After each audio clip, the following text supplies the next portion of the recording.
Viewers अस्सलाम वालेकुम। आप देख रहे हैं एच के लीगल टीवी और हामिद खान आपसे मुखातिब है।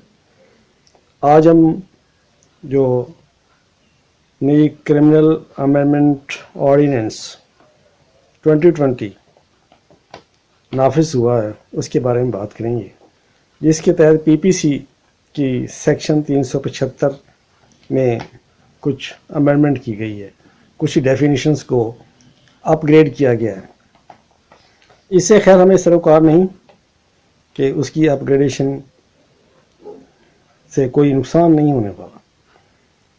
बहरहाल एक तो ऑर्डिनेंस जारी किए जाते हैं, पार्लियामेंट इन सेशन हो तो कोई रजिस्ट्रेशन नहीं, जब पार्लियामेंट इन सेशन ना हो तो ऑर्डिनेंस चलिए, ये भी कोई बात नहीं, ये हमारा मसला नहीं है।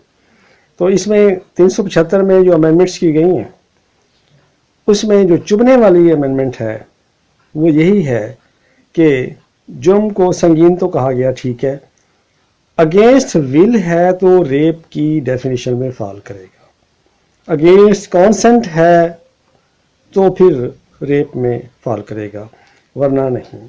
तो हम इसके थोड़ा सा देखेंगे कि इस्लामी नुक्ता नज़र से इसकी वैल्यू क्या है। तो सूरह नूर में अगर देखा जाए तो बदकारी करने वाले मर्द और औरत दोनों को सजा मिलती, उसमें कॉन्सेंट की बात नहीं है। अब आयत है कि फोर्सिबली रेप किया जाए या कॉन्सेंट से किया जाए, इसमें फ़र्क क्या होगा? रेप एंड फॉर्निकेशन, तो अगर जबर से किया गया है तो उसमें विक्टिम को सज़ा नहीं मिलेगी, खातून को सज़ा नहीं मिलेगी, या वो सेम सेक्स भी है तो कोई उसको विक्टिम जो भी है कॉन्सेंट के साथ उसको सज़ा मिलेगी, और विदाउट कॉन्सेंट फोर्सिबल में कोई सज़ा नहीं मिलेगी उसे, क्योंकि जबर है उसमें। लेकिन हम नहीं मानते कि कोई विद कॉन्सेंट कोई ऑफेंस नहीं है रेप। ये गैर इस्लामी सूरत हाल नाफिज कर दी गई है। बहरहाल इसे हुकूमत वक्त को चाहिए कि रियासत मदीना के नज़रिए के तनाजुर में अमेंड करें। फिर आयत 375 का इजाफा किया गया है जो इज्तिमाई ज़्यादती की बात है, ठीक है, अच्छी बात है, इसको करना चाहिए कि इज्तिमाई तौर पर अगर कोई ऐसे रेप का मुजरम होता है, मुलज़म होता है, तो उसे क्या मिलेगी सज़ा? सज़ाए मौत, और बकिया ज़िंदगी जेल में गुजारे। 376 भी यही है। तो सज़ाए मौत भी अन इस्लामिक है, उसमें शादीशुदा मर्द औरत 100 कोड़ों के सज़ा पाएंगे, सॉरी गैर शादीशुदा 100 कोड़े लगेंगे, और शादीशुदा होंगे तो उनको रिजम की सज़ा मिलती है। ये अहादीस मुबारका से भी साबित है। तो हम इन सज़ाओं से, हदूद से, जो हमारी इस्लामी हदूद हैं, किसी तरह भी भाग नहीं सकते। अगर हम कहते हैं कि कुरान पाक की सज़ाएं आज हम नाफिज करते हैं कि रिज़ल्ट नहीं मिलेगा नौज़ बिल्लाह, तो ये हमारी कम इल्मी समझ लें, लेकिन कुफ्र की हदों को छू ज़रूर जाता है, क्योंकि कुरान पाक के किसी ज़ेर ज़बर को भी हम मानने से इनकार नहीं कर सकते। हम खालिक की भेजी हुई किसी चीज़ को ये नहीं कह सकते कि ये आज नाफिज नहीं हो सकती। कहते जी 4 गवाह नहीं मिलेंगे, भाई 4 गवाह क्यों नहीं मिलेंगे? हम उस मयार पर पहुंचने की कोशिश क्यों नहीं करते कि शहादत शहूद के मयार पर पहुंचेंगे? तो इसमें कुछ नहीं होता। फिर एक 376 बी सेक्शन का इजाफा किया गया है पीपीसी में, जिसमें केमिकल कास्ट्रेशन की जाएगी, उसको मर्द को सारी उम्र के लिए नामर्द कर दिया जाएगा। ये भी गैर इस्लामी सज़ा है, ऐसी कोई सज़ा कुरान पाक में नहीं है। फिर इसके दलाइल देने वाले, हक में दलाइल देने वाले ये कहते हैं कि यूरोप में ये सज़ाएँ नाफिज हैं सख्त, तो यूरोप को हम तकलीद नहीं करते। यूरोप में क्या रेप नहीं होता?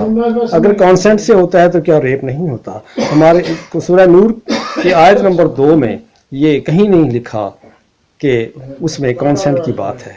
अगर जबरन किया जाएगा तो विक्टिम को सज़ा नहीं मिलेगी, इतनी सी बात तो है। सूरह नूर देखें, 100 کوڑوں کی بات ہوتی ہے. سورہ اسرائیل زنا کے قریب مت جاؤ. سورہ الفرقان میں 3 باتوں کا ذکر جہاں کیا گیا ہے اس میں سے ایک بات زنا بھی ہے. کسی اور کی عبادت مسلمان نہیں کرتا، منع کیا گیا ہے. کسی جان کو بلا وجہ نہیں لے گا. بلا وجہ سے مراد ہے کہ قرآن پاک میں جو حدود بیان کی گئی ہیں اس کے مطابق لی جا سکتی ہے، ویسے نہیں، قتل کے بدلے قتل. اور پھر تیسری بات، زنا نہیں کرتے مومنین، مسلمانوں کی بات ہو رہی ہے. تو پھر زنا کو 2 میجر باتوں کے ساتھ ذکر کرنے کا مطلب سورہ الفرقان میں یہی ہے کہ یہ سنگین جرم ہے. تو جہاں تک اب اس نئے قانون کے نفاذ کا تعلق ہے، ہم اسے یورپ کی انگلش لا کی غیر اللہ کے ماننے والوں کے ایک پیروی تو کہہ سکتے ہیں. ہم اسلامی ملک میں اس غیر اسلامی قانون کو نافذ کرنے پر کوئی ویلکم نہیں کہہ سکتے. اس کے بعد نافذ کیا گیا anti rape investigation and trial ordinance 2020. یہ پروسیجر ہے، یہ پروسیجر بتایا گیا ہے. اس میں کچھ انویسٹیگیشن کا طریقہ الگ کیا گیا ہے. ٹرائل کے لیے اسپیشل کورٹس بنا دی جائیں گی. تو اس میں ایک یہ بھی بتایا گیا کہ ٹیسٹ جو ہوگا وہ 2 فنگر ٹیسٹ جو پہلے کیا جاتا تھا کہ ویجینل اوریفائس میں 2 فنگرز انسرٹ کر کے وہ کچھ دیسی طریقے سے ہی فائنڈنگ دیتی تھی لیڈی ڈاکٹر، اور اب ایسا نہیں ہوگا، جدید طریقہ اپنایا جائے گا. اس سے بہرحال ہمیں کوئی اختلاف نہیں ہے. یہ تو شہادت کلیکٹ کرنے کا اور ٹرائل کرنے کا طریقہ کار ہے، لیکن جو سزا کا طریقہ کار ہے وہ بھی موت نہیں ہو سکتی، بقیہ زندگی جیل میں نہیں ہو سکتی، پرماننٹ کیسٹریشن کیمیکلی نہیں کی جا سکتی. یہ اسلام میں منع ہے. بہرحال قانون نافذ ہو گیا ہے.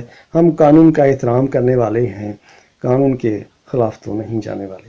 تو ناظرین، اگر لیکچر پسند آیا یا کوئی کامنٹس کرنا ہے تو کامنٹس میں لکھیے، جواب دیا جائے گا. اور اپنا چینل سبسکرائب کیجئے اور تاکہ آپ کو جدید لیکچر اپلوڈ ہوتے ہی آپ کو مل جائیں. اللہ حافظ.